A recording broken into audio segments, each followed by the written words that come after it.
channel for the phone. I mean, is that in view here somewhere? I believe we actually built it into that little mixer that is in the, it's kind of sunk into the desk there, so we cut out the hole in the desk, and we kind of that mixer. It was, if I remember correctly, it was a 4-channel DJ mixer to begin with, and we added some buttons and dials to it, and messed up with the electronics in there to actually get the rest of the channels. So you see that there are 3 cassette decks. I believe one of them, if I remember right, the black one on the desk there was the one we recorded everything on. So that was just on all the time and recorded everything we were broadcasting. The other 2 we used for like jingles and shorter, even music came from those. And most of the music was played from the turntables, obviously. But yeah, the phone had the button on the mixer, and we could just push that, and it was taking the audio from the phone and putting it out on the air. K3RH, back to net.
All points were correct.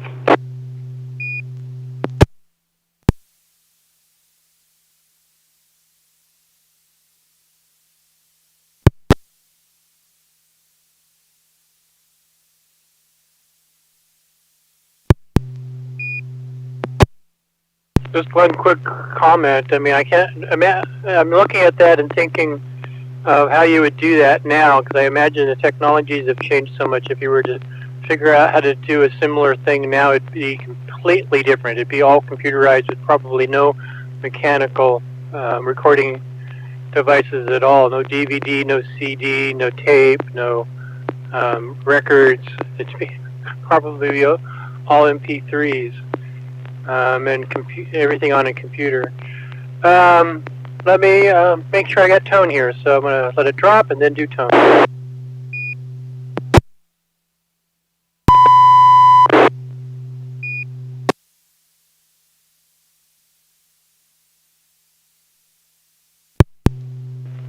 PD 120.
I had a bit of a problem here. I managed to hook things. So that's like I said, I had spent the week here rearranging my my audio setup, and clearly I had some wires crossed. So this was the first time I tried to receive in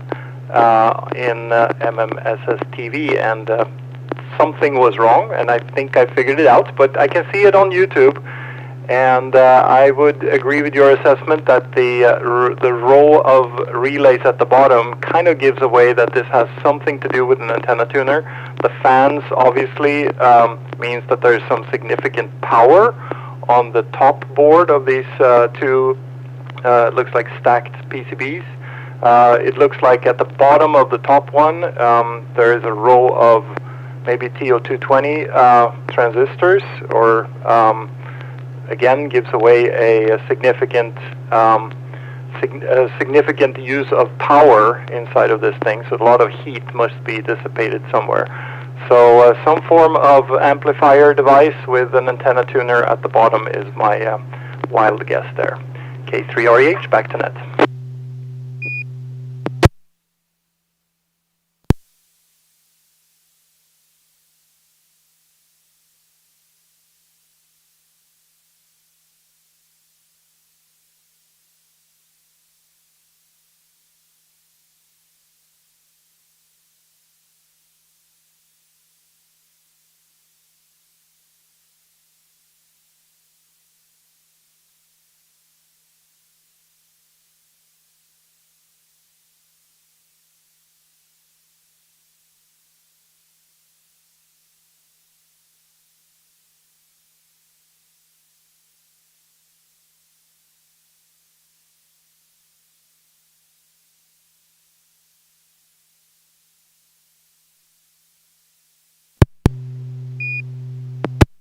I don't hear your audio as being super low. It is a little low, but curious.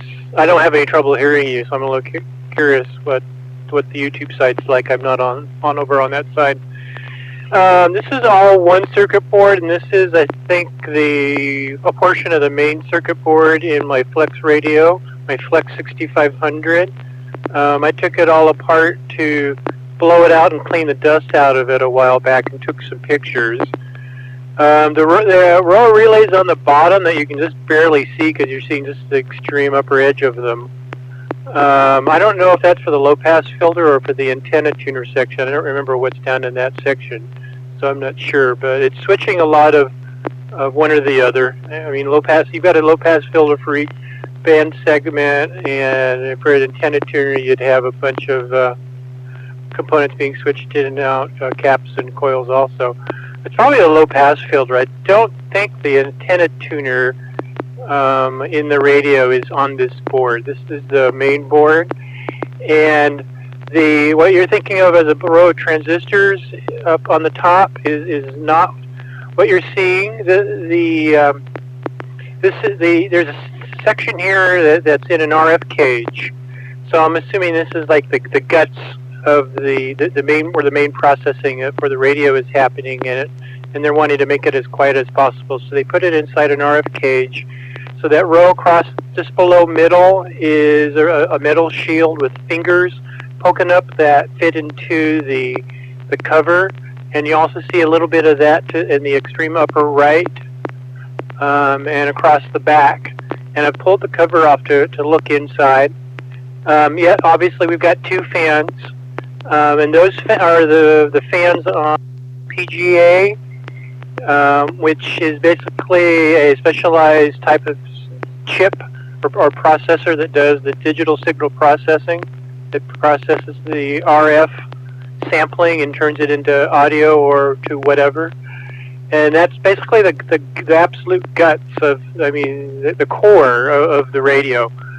But it's not the only processor. I mean, this thing, I think, basically runs Linux, so there's obviously more processors somewhere in here. I'm not sure where. The little yellow thing below the right fan is actually the SD card. I guess they've taped it in or put tape over the holder. So that's where the firmware and operating system for the radio for the firmware for the operating system and software for the radio sits. So if you ever need to update or if it goes bad, you'd have to pull the cover off the cage and pull the card out and put the new one in. I noticed just on the bottom middle, there's an empty space with a bunch of gold circles. You might be able to read GPS DO option. I don't have it, but there is a GPS option that increases the frequency, accuracy, and stability. And it's basically a GPS receiver that would plug in onto the board at that section. And the reason that this is highlighted this week is because I'm starting to have serious trouble with the fans on this unit. They're three-wire fans, so you've got two power leads and a TAC signal, which is basically the speed of the fan. And the radio is smart enough that it interlocks on the speed, so when you have a fan go bad, it slows down, and all of a sudden the unit powers down or won't turn on. And that's what's happening to me is the unit's turning off with FPGA fan speed errors. So I'm going to probably end up either having to repair this or, and even if I do and it works, it's a temporary kludge. So in the long term, I'm going to have to send it into Flex Radio to have them to replace these fans. And this is a very common issue with these. Lots of people run these 24/7, and that's pretty much what I've been doing. And the weakest link in any device with fans is the fans. Back to net, AI6DG.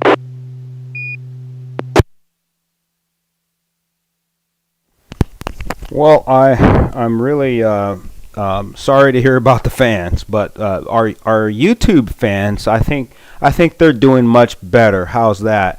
And I'm seeing on the live chat for the streaming that folks aren't able to hear net control. So I am really sorry to hear about that, and am trying to resolve those issues. And not sure if you're hearing me now, but I'll keep tinkering with it and working on it. But let me, while I'm sort of distracted with those issues, I'll turn it back over to Anders and see if he would have any additional comments.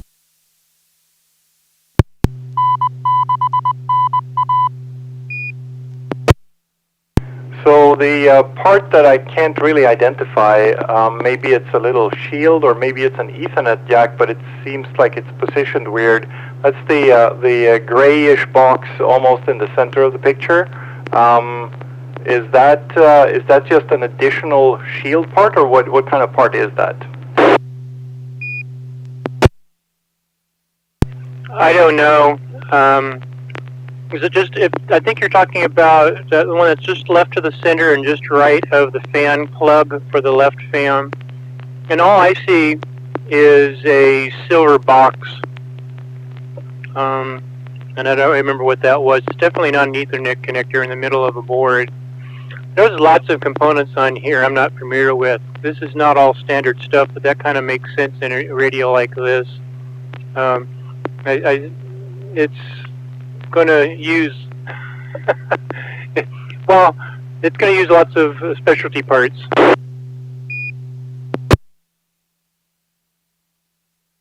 Yeah, for sure. And it's interesting with the SIM card or the SD card being right there. It looks like there's a memory chip or a couple of memory chips to the left of it. So I'd assume that the right fan is the part that actually runs Linux.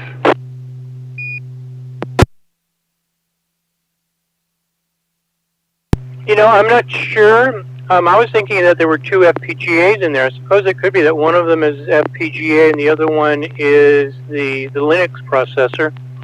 I'm not going to pull the heat sinks off the chip just to find out. But I guess I'd do some Googling and see if there's a block diagram of what's going on inside of these. Maybe that would tell me more.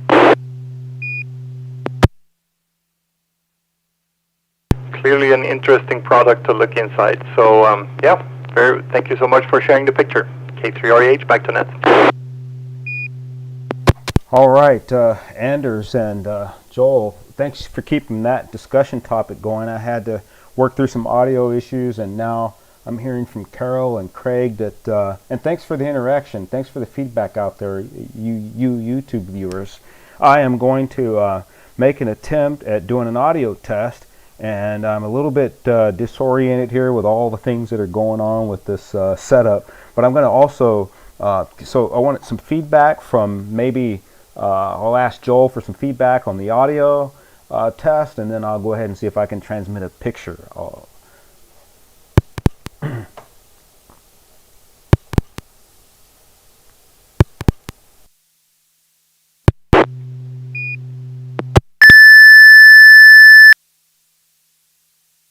little low, but still understandable. And then the question is whether the YouTube site can hear you now. And let me draw it.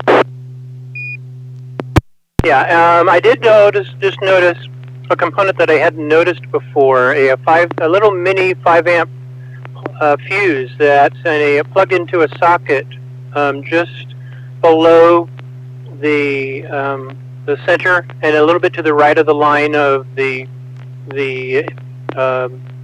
RF cage, just to the right of the open board space for the GPS module. So it's interesting. The places you find fuses sometimes, not always where you would expect them.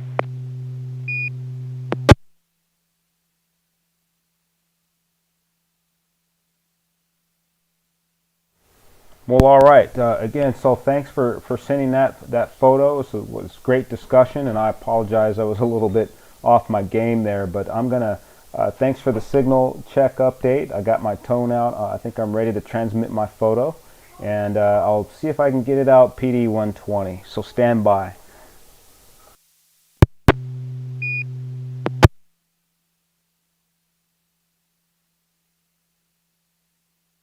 Actually, it'll be Martin 1.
Well, all right.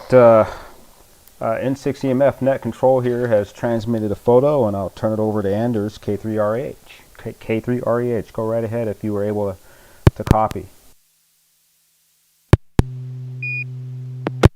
I have a excellent copy. Almost, well, I have a few pixel pops, but very few errors in the picture. The sky is blue-ish. Looks like maybe late afternoon, and there is a big concrete structure in the middle with some grass in the foreground at the bottom of the picture. The water tower out on the left there looks maybe like something I've seen driving south on 5. Maybe that's kind of where I place it. The concrete structure. I would guess that it's one of those places where the teenagers go and hurt their knees. My son, last time he visited one of these, I believe he came home with some bruises and bumps. Nothing serious, all fun, but yeah, enough to make him take a pause from it for next time. But nice picture, got a good reception, technically perfect, and a little slanted to the left of the picture itself, but still a nice picture. K3RH, back to net. All right, well, thank you for that, Anders, and thanks for sharing some personal story on things that you've seen happen at these sorts of places. And how about Joel, AI6DG? Excellent reception. The few pops I have, it's a bit dark. The image is a bit dark, so the pops I have are very evident. But there's not really a huge number of them, not that many. So we got grass in the foreground, football field lights in the background, back right, back left, and even further background is water tower. There's probably either a football field or a track in the distant background. Can't quite tell what, but obviously it's a sports. We're in a sports park of some kind, and to me it looks like a skate park for skateboarding with obstacles to go around and over and up, and maybe even a kid in the center back there doing just that, skating around.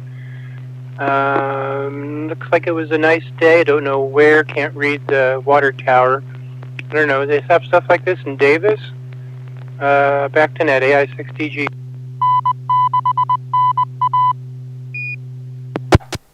All right, Joel, you both came real close. What this is a photograph looking to the east sky at this afternoon, actually, right around 7 o'clock p.m. or early this evening. And my son, Mason, he's a 9th grader, and he's, in the last year or so, he's gotten real heavily into skateboarding. So he likes to frequent all the skate parks in the Sacramento area. And this one here is a skate park that is located in Rancho Cordova at the Mather Sports Complex. And believe it or not, I mean, this place is huge. It's got athletic field, it's got a track and field type field, a baseball field, softball, numerous basketball courts. They have multi-use fields, two soccer fields. I don't know how they were able to squeeze all this stuff in there. But there's also some leagues and other recreational athletic type stuff going on out there. Just so you guys know, I'm not much of an athlete at all. I do love riding bicycles, and I did grow up riding skateboards a lot, in the 80s and actually up until about the early 90s, baby. But my son spends a lot of time out here at this skate park, and they got these little quarter pipes and half pipe type arrangements, and that water tower, you can't read it because of the resolution, but that says Mather Field. So that complex was on the old Mather Air Force Base, which is now called Mather Regional Field. I think that's the new name. But anyway, I have always been running out of pictures to share on Slow Scan TV, and I thought, well, I'm going to make something happen today. I'll share a piece of what we do. We get out there with the boys and they do skateboarding, and I tried to take this photograph without a lot of people in it, but this place is usually teeming with adults and young like teenagers and young adults, and even others that are out there on traditional roller skates and roller blades. And I've talked to the kids around there, and this is probably one of the top skate parks in the whole Sacramento region, arguably the top one, and it would be between this one and another one on Power Inn Road by Sac State. So just so you know, this is a highly regarded skate park in Rancho Cordova at Mather Field. And yeah, you're right, you got to be careful out there. A lot of kids get busted up. So there's my story, and you know, just wanted to share a photo with you guys.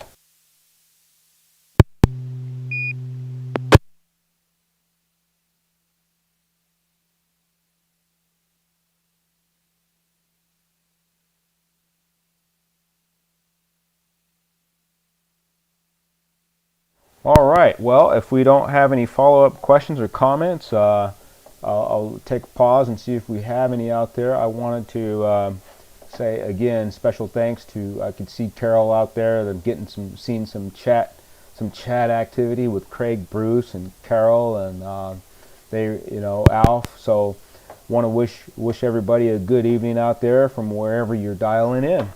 Any other additional comments or thoughts?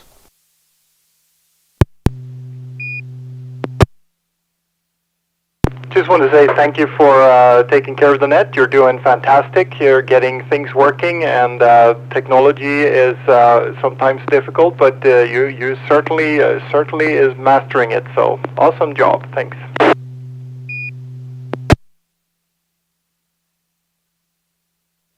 Well, all right. Thanks for the feedback there, Anders. I really appreciate it, and I thank you for joining in. I thought we were going to have.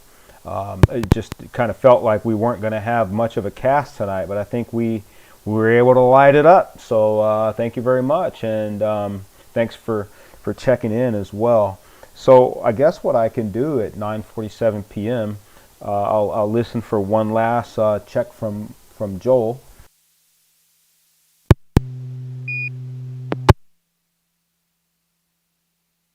Well, I grew up in Rancho Cordova, and to me it's still Mather Air Force Base, so I keep hearing about things that are going on in the area, and it just seems weird, because to me it was the Air Force Base. You can get onto it, and now it's all public, and they're doing all kinds of development on it, I know it's been like that for decades, but still sounds weird to me.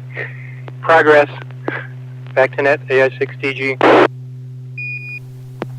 Yeah, for sure. So yeah, thanks for that comment, and I want to express appreciation to you both for sharing wonderful photos and memories and discussion tonight. I really enjoyed it, and I apologize for being so distracted though with the whole setup. But I'm learning, and I'm also learning that it requires regular practice and good operating notes or instructions to keep this going.